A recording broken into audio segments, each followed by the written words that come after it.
Voltamos aos nossos comerciais e agora vocês vão conferir uma entrevista bem interessante com a educadora e proprietária da escola Happy House, Cristiane de Maio Pietro. Perfeito? Ela contar um pouquinho da importância do ensino bilíngue para as crianças. Então, se você tem algumas dúvidas, pode mandar um e-mail para a nossa produção aqui na Just TV. Em tempo real, se possível, a gente responde para vocês. Na verdade, a Cristiane responderá.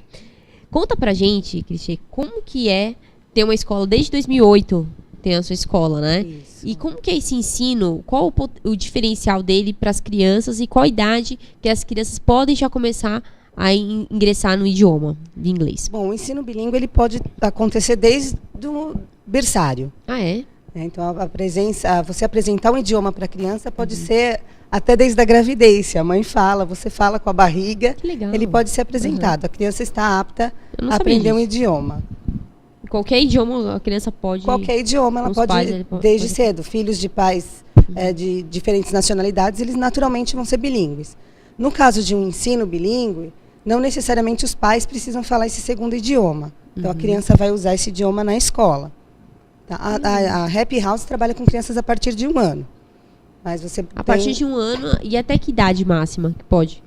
Bom, o na ensino sua bilíngue escola? ele pode ir até ensino médio, mas faculdade. na Na Happy House House. até 5 anos. Até É 5 a anos, educação de 1 a 5 infantil. anos. Entendi. Então, e o ensino bilíngue, como qualquer escola, tem que ser, a pessoa tem que olhar realmente toda a parte pedagógica que é feita.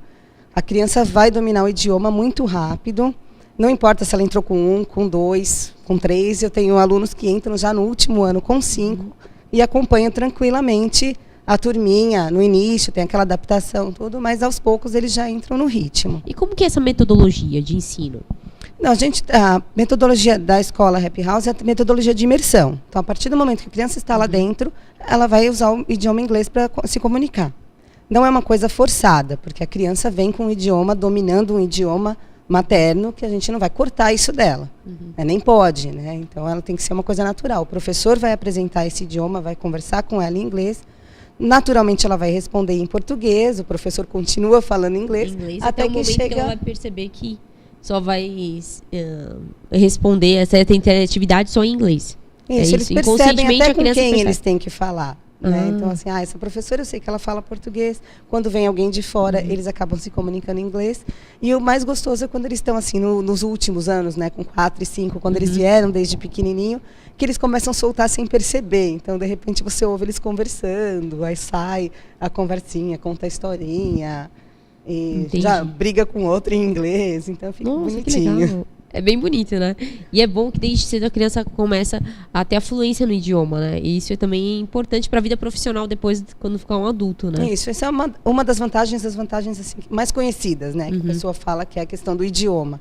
Mas tem todas as outras, né? Tem estudos que comprovam que cognitivamente a criança vai ter um avanço, ela vai ter 2 repertórios, ela vai ter comparação com outro idioma, ela vai ter uma tolerância maior com culturas diferentes, ela vai ter um contato com culturas diferentes. Não vai existir barreiras, assim, para a vida dessa pessoa. Não existe barreira, ela vai ser uma pessoa muito mais aberta. Para novas experiências, novos projetos de vida, pode ser até um modo de pensar e de ver a sociedade de forma diferente também, né? Isso. Na verdade, é o que a gente acredita, né? A gente quer formar um mundo melhor trabalhando com essas crianças. Com certeza. Conta um pouquinho da sua experiência profissional, que você fala outros idiomas também. Conta um pouco pra gente disso. Eu comecei como professora de idiomas. Na verdade, eu comecei em outra carreira, mas não funcionou. Aí descobri que eu me encontrava na parte da educação mesmo. Então, eu me formei em letras, fiz pós-graduação em língua inglesa e tradução e comecei a dar aula. Já dava aula enquanto estudava e cada vez eu fui trabalhando com crianças, trabalhei com adultos e fui ficando com as crianças mais novas. E fui me apaixonando pela parte da educação infantil. Aí você fez pedagogia também. Isso, agora estou terminando pedagogia. Eu trabalhei muito tempo com idioma, sempre me especializando em criança. Os últimos anos eu tinha até uma certa dificuldade de trabalhar com criança, porque o meu nível de inglês era muito alto e as escolas queriam que eu me colocar nas turmas avançadas, que eu não me sentia, não gostava muito daquilo. Aí eu comecei a dar aula em escolas regulares, levar um projeto diferente, comecei a ver esse resultado e aí eu acabei montando a minha metodologia, estudando, né, metodologias diferentes, colocando o que eu acredito porque a gente acredita que a criança é um ser pensante. Com certeza. Então a gente estimula a criança nesse pensamento. E o idioma é só uma coisa a mais que eu gosto, né? Então, assim, essa parte toda de educação infantil que é o foco. E qual a preocupação do pai e da mãe quando vai matricular o filho na escola de idiomas? Como que a pessoa tem que saber? O que a pessoa tem que analisar que vai ser melhor para o seu filho, por exemplo? Normalmente, a primeira procura do pai é a questão, não, eu tenho trauma, eu demorei para aprender, eu não quero que meu filho passe por isso. Mas a gente orienta que pense em outras coisas também. Né? Tem que observar a escola, a filosofia da escola, o trabalho pedagógico que é feito nessa escola. Porque não basta simplesmente você falar o inglês. Você tem todo um trabalho de desenvolvimento infantil feito nesse processo. Então não dá, eu vou falar inglês, o inglês eles vão aprender.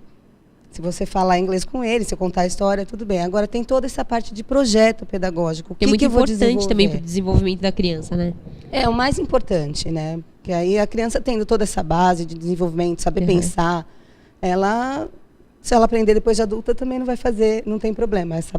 Esse desenvolvimento tem que ser feito, né? Não é só o idioma. Existem vários níveis, assim, né? O inglês internacional, o de ensino, assim, das escolas, metodologia. Você poderia contar um pouco de diferencial de uma escola para outra na hora do pai e da mãe contratar um serviço deles e colocar o aluno e saber quais as vantagens e desvantagens desses serviços, né? Porque a metodologia muda muito também. Existem as escolas internacionais, que são escolas baseadas no currículo internacional. Então, a escola inglesa vai ter o currículo inglês.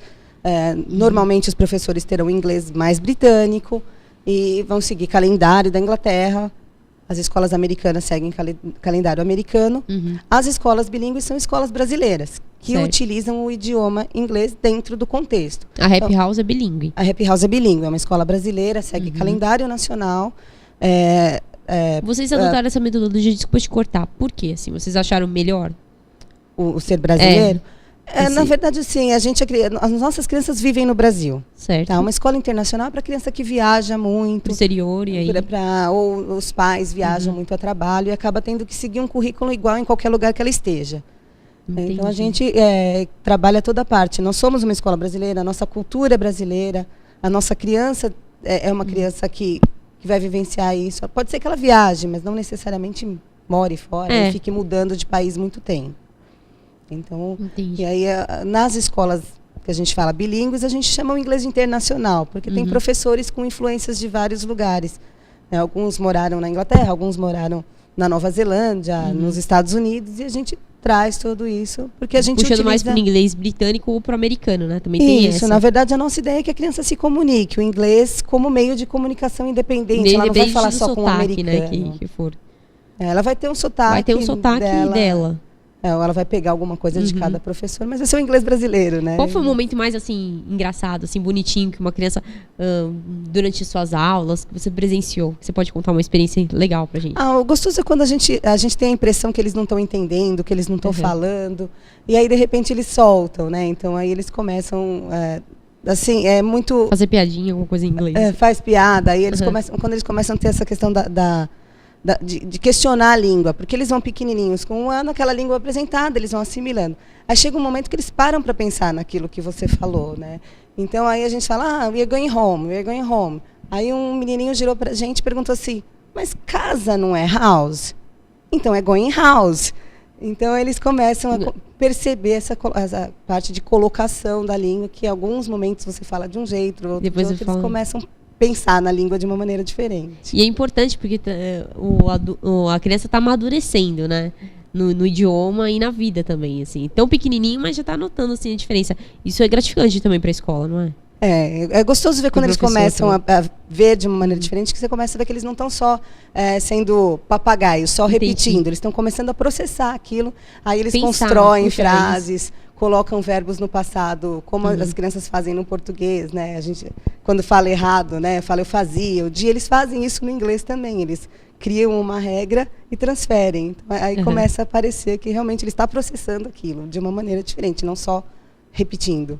É mesmo. Mas aí que eu acho que é legal, né?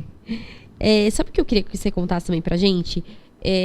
Quais, assim, os níveis de maior dificuldade de aprendizado da criança?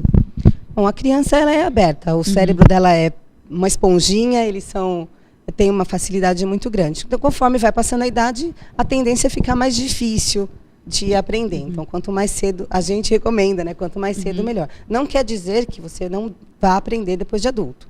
Só que o adulto já tem outras coisas na cabeça, ele já tem uma obrigação de aprender. Então, ele está lá porque ele tem que, daqui a um mês, fazer uma prova. E a criança não tem isso, né? Então, quanto mais cedo, quando ela nem sabe que ela fala inglês, né? Então, é gostoso, às vezes, quando ele chega assim e descobre que ele fala outra língua, né? Vocês ensinam também músicas em inglês para as crianças? Sim, nós temos um programa americano, a gente é licenciado pela Kinder Music, a gente usa um programa que chama Music and Me. Então, ele trabalha toda essa parte de desenvolvimento da criança utilizando a música. Que legal. Então, são unidades mensais que eles vão trabalhando, assim, e é muito gratificante, porque, de repente, do nada, a criança está cantando aquela musiquinha, aí ele solta uma frase dentro de um contexto. Então, é um trabalho que o pai consegue acompanhar de casa, né? Também, né? É memorização e o pai consegue acompanhar, porque a criança leva aquilo para casa. Leva aquilo para casa e acaba ensinando meio que os pais, né? Eles têm acesso, eles levam as musiquinhas e... E sabe o que eu queria perguntar também, que eu acho interessante? O material didático, como que vocês utilizam? CD-ROMs? Como que é? Livros? Então, nós trabalhamos na Happy House com projetos. Então, a gente observa a nossa turma, vê o que eles gostam e a partir daquele interesse deles, a gente trabalha os projetos. Então, a gente não tem material pronto. A gente monta portfólios conforme esse projeto vai sendo trabalhado. Entendi. Então, assim, dificilmente repete um projeto de um ano para outro. Então, assim, muda. Às vezes você pensa num projeto e fala, foi muito legal com essa turma, eu vou fazer de novo. Aí chega no meio e você fala, não, a criança está focada em outra coisa e a gente respeita isso. Porque é uma coisa de individualidade, né, também da criança, individualidade. Nós trabalhamos com turmas pequenas. E a no gente máximo, observa. Quantos alunos em cada classe? No máximo, as turminhas de até 3 anos, no máximo 10, 4 e 5, no máximo 12. Então, é uma atenção bem individualizada para eles. Porque também para pegar direitinho o idioma, né? Também se lotar muito a classe também não é legal. Fica muito disperso, né? Sim, na verdade não é nem só o idioma, é aquela questão mesmo de trabalho individualizado. Eu conhecer o aluno que eu tenho, eu conseguir trabalhar ao máximo aquela criança. Puxar, né? Cada um do seu jeitinho, cada um como indivíduo, não simplesmente uma massa de crianças. Né? Isso então... Essa individualidade é muito importante para o resultado final do trabalho ter mais sucesso, né? Porque a criança vai aprender com melhores, assim, além da professora estar mais dedicada a ela, vai ter um resultado melhor, eu acho, no futuro. Você conhece, você percebe a dificuldade, você ajuda aquela criança que tem mais interesse, que tem mais facilidade, você estimula para ela não ficar também... Existem jogos interativos no idioma aí? Não, existe. Na classe a gente monta muitos jogos com eles. Então, assim, baseado no projeto, observando, aí eles criam os jogos dele, aí os maiores a gente já vamos criar essas regras, vamos escrever essas regras, vamos ver se funciona. Então, é uma coisa que é trabalhada mesmo, é construído com eles o conhecimento. Então, a gente bem próximo mesmo com eles. Que gostoso. Quem quiser acessar um pouquinho o site, como que é o da escola? O site é www.escolahappyhouse.com.br. E o telefone? É 2758-4340. E fica em São Bernardo. Pode falar o endereço, por favor. É Rua Caraíbas, número 201. Ou se não, manda um e-mail, fale conosco, @escolahappyhouse.com.br. Lá você pode tirar mais dúvidas também desse processo. E no site é bem legal que você tem vários canais, né, na mídia, que você participou de vários programas. Também como que é a metodologia, explica direitinho, vários níveis, né? Tem algumas fotos de atividades feitas com as crianças, que dá para ter uma ideia do que é feito lá. Como é bem feito, mão na massa mesmo. É verdade. Eu acho legal isso, essa preocupação também do futuro, né? Porque as crianças são o futuro, né? São. As sementinhas que a gente planta aí, né? Com certeza. Obrigado, viu, Cristiane, por ter muito vindo no programa. Fiquei muito feliz com a sua presença. E as pessoas conhecerem um pouco mais do seu trabalho e da sua escola. Também, muito obrigada. Obrigada, viu? Sucesso para você. Bom, sexta-feira que vem tem mais novidades aqui do Curtindo São Paulo para vocês. Até lá. Um super beijo, até lá.